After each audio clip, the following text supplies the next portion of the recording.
Hello everyone, আসসালামু আলাইকুম viewers. আমি রুমাল আমার পেজ থেকে যে যেখান থেকে দেখছেন সবাইকে অসংখ্য ধন্যবাদ। দেখতে দেখতে চলে আসলাম আজকে সকালের একটা ব্রেকফাস্ট নিয়ে। গত 2 দিন আগে আমার বাসায় ভর্তা পার্টি হয়েছিল, তো ভর্তা পার্টিতে অনেক ভর্তা তরকারি সবকিছু রয়ে গেছে, তো ভাবলাম আজকে চিতই পিঠা করে মাকে খাইয়ে দেই, মার পছন্দের ব্রেকফাস্ট। আর আম্মাকে আমি বাসায় নিয়ে এসেছি, আপনারা সবাই জানেন এখন তো স্কুল হলিডে। তো স্কুল হলিডের সময় মা এসেছিল, 2 সপ্তাহ থাকবে, তো তার জন্য আমি প্রতিদিনই চেষ্টা করি কিছু না কিছু নাস্তা রেডি করে খাওয়াতে, কারণ মা আস্তে আস্তে আবার উইন্টারে মানে সেপ্টেম্বর অক্টোবরের দিকে আসবে। তো গরম পড়েছে, তারপর আজকে ঠান্ডা ওয়েদার, তো ভাবলাম আজকে চিতই পিঠা বানাই। আর ভর্তা ছিল ওভারনাইট, আর এটা দিয়ে শুটকি ভুনা আর ধনিয়া পাতার ভর্তা দিয়ে খাচ্ছি, যা খেতে মজা। আমি যখন ভিডিও দিচ্ছিলাম আমার আবার খেতে ইচ্ছে করতেছিল। যাই হোক, ভিডিওগুলো দিতে একটু দেরি হয়ে যাচ্ছে, কারণ একটু ব্যস্ততার মধ্যে ছিলাম, বাসায় গেস্ট আসতেছে যাচ্ছে, তারপরে বেড়ানো ঘোরানো হলিডে সব কিছু মিলে আসলে টাইম পাচ্ছি না। তো এখানে আমি ওভারনাইট বাসমতি চাল ভিজিয়ে রেখেছিলাম, ব্রোকেন রাইস, তো এটাকে এখন আমি ব্লেন্ড করে নিয়েছি ভালো করে, সাথে সল্ট আর বেকিং পাউডার দিয়েছি। এখন একটা কাঁচের ঝাড়ে মগে আমি ঢেলে নিচ্ছি যাতে আমার দেওয়ার সুবিধা হয়, আর সুন্দর করে এখানে স্মুথভাবে ব্লেন্ডটা করতে হবে যাতে পিঠাটা খুব সুন্দর হয়, দেখতেই পারতেছেন। আর থিকনেসটা থাকবে এরকম এরকম থিকনেস থাকবে। তো চলে যাচ্ছে এখন কুকারে, ভালো করে আমি পিঠা বানানোর যে সাজটা বসিয়ে দিয়েছি, প্রায় 20-25 মিনিটের মতো ভালো করে হট করে নিয়েছি। পানি দিয়ে দেখিয়ে দিচ্ছে কতটা গরম হয়েছে। চিতই পিঠা বানানোর সময় কিন্তু অবশ্যই খেয়াল রাখতে হবে যে আমরা যেই পাত্রে চিতই পিঠাটা বানাবো এটা যেন অবশ্যই গরম হয়, প্রচুর গরম হতে হবে। তো যাই হোক, এখন আমি এক এক করে চিতই পিঠার বাটার দিয়ে দিচ্ছি, আর দিয়ে 5 থেকে 7 মিনিটের মতো অপেক্ষা করব।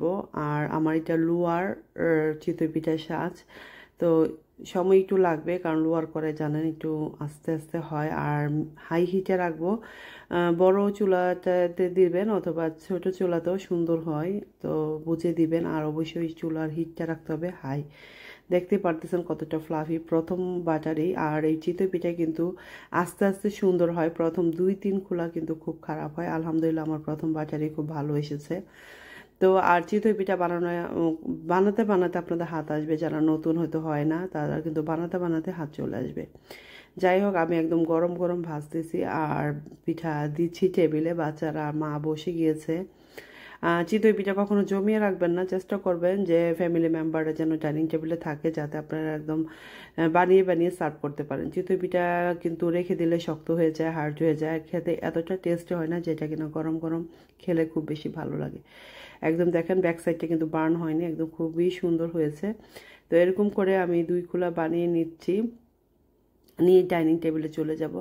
আর সাথে আমার ওভারনাইট ছিল, পার্টি করেছিলাম, তো শুটকি মানে ভাজা যেটা বলে শুটকি ভুনা আর ধনিয়া পাতার ভর্তা ছিল আজকের ব্রেকফাস্টে। ধনিয়া পাতার ভর্তাটা আর ছিল চিকেন কারি। তো ডাইনিং টেবিলে নিয়ে যাচ্ছি, সবাই এখানে বসে গিয়েছে, তো এক এক করে আমি সবাইকে ডেকে নিলাম। আর লাউ দিয়ে আমি রান্না করেছিলাম বিফ, আর এটাও দিয়ে দিব। তো মাকে আগে দিলাম, মাকে বললাম যে তুমি আগে ওপেন করো এবং দেখো কেমন। এই তো লাউ কারি চলে এসেছে। আস্তে আস্তে সবগুলো ভিডিও আমি আসলে পোস্ট করব। ভর্তা পাঠিয়ে ভিডিওটা এখনও যায়নি, হয়তো সুন অ্যাজ পসিবল দিব, কারণ ভর্তা পাঠিয়ে ভিডিওটা একটু বড়, তো সুন্দর করে গুছিয়ে দিব। তো মাকে নিয়ে আজকে নাস্তা খাচ্ছি, আর দেখি পিঠাটা ভেঙে আম্মা কি বলে, আম্মাকে জিজ্ঞেস করি কেমন হয়েছে আজকে চিতই পিঠা। পিঠা কেমন হয়েছে মা? মা অনেক সুন্দর হয়েছে, ফুলছে, অনেক শক্ত ইয়ে হয়েছে না, সফট হয়েছে। সফট হয়েছে, এই যে বলছে আবার, ওই যে মাইসের একটা দে, মাইসা বসে রয়েছে, সবাই বসে রয়েছে না, পিঠা হইতেছে, পিঠা গরম গরম খাও। এই যে শুটকির যে বুনা আর যে ধনিয়া পাতার ভর্তা আর মাংস আর যে লাউ তরকারি আনতেছি। আমাদের কুমিল্লার ঐতিহ্য সকালের নাস্তা বাসি তরকারি, লাউ তরকারি, মাংসের তরকারি, ভর্তা অথবা ধনিয়া পাতার ভর্তা, সরিষার ভর্তা, অনেক ভর্তা দিয়ে আসলে চিতই পিঠা খাওয়া হয় শীতের দিনে। তো আমি তো এত ভর্তা পারি না, তো ধনিয়া পাতার ভর্তাটা খুবই মজা হয়েছিল। আর শুটকি ভুনাটা অনেক টেস্ট হয়েছিল, একটু ঝাল কম হয়েছে, বাট টেস্টি ছিল। তো আমিও খেয়ে নিচ্ছি, কারণ পিঠা আসলে বললাম না ঠান্ডা ঠান্ডা না, আমি এক হাতে বানাচ্ছি আর একদিক দিয়ে খাচ্ছি, সবাইকে দিচ্ছি। কারণ আমি কখনই ঠান্ডা খাবার পছন্দ করি না, আমি সবসময় পছন্দ করি চুলা থেকে নামানোর পর বিরিয়ানি, পিঠা যে পিঠাগুলো মানে গরম গরম, যেমন চিতই পিঠা, ভাপা পিঠা মাকে আগের দিন খাইয়েছিলাম, আপনারা দেখেছেন, মানে আগের ভিডিওতে দেখেছেন। ভাপা পিঠা করে খাইয়েছি, তারপরে চিতই পিঠা, পাকন পিঠা খাইয়েছি, কারণ এইগুলো আসলে পাকন পিঠা ভিডিওটা করা হয়নি, বাসায় ছিল, তো ওইটাই আমি আম্মাকে ভেজে খাইয়ে দিয়েছি। ছোটো মেয়েকে দিলাম, ও বলতেছে টেস্ট হয়েছে। বাচ্চারা আসলে চিকেন দিয়ে খেতে বেশি পছন্দ করে, তো ওদেরকে চিকেন দিয়ে আমি দিয়েছি।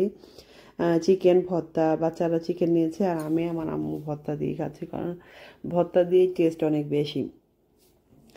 আর সকালের নাস্তা আলহামদুলিল্লাহ খুব ভালোভাবে খেলাম আমি, মজা করে, দেখতে পারতেছেন। এখন একটু টেস্ট করব লাউ দিয়ে। আমি গরুর মাংস রান্না করেছিলাম, তো এটা এত মজা হয়েছিল, মানে খুবই মজা। আমি মানে একটুখানি ছিল, সেটা দিয়ে এখন খাচ্ছি, লাউ দিয়ে গরুর মাংস, আর খুবই মজা হয়েছিল। যাই হোক, আজকের মতো এখানেই বিদায় নিচ্ছি। যদি ভালো লাগে আমার ভিডিওগুলো, প্লিজ বেশি বেশি করে শেয়ার কমেন্ট করবেন, আর যদি ভালো লেগে থাকে ফ্রেন্ড অ্যান্ড ফ্যামিলির সাথে শেয়ার করবেন। যারা ফেসবুক পেজ থেকে দেখছেন প্লিজ ফলো দিয়ে রাখবেন, তাহলে নতুন নতুন ভিডিও আপনারা দেখতে পারবেন। আর যারা ইউটিউব চ্যানেল থেকে দেখছেন প্লিজ সাবস্ক্রাইব করে নেবেন।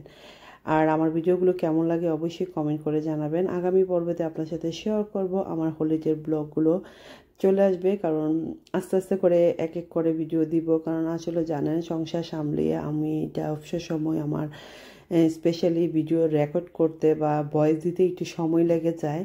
তো যাই হোক, আশা করব আজকের মতো এখানে বিদায় নিচ্ছি। আপনারা সবাই আমার সাথে থাকবেন, সবাই ভালো থাকবেন, সুস্থ থাকবেন, এই দোয়া করি। আল্লাহ হাফেজ।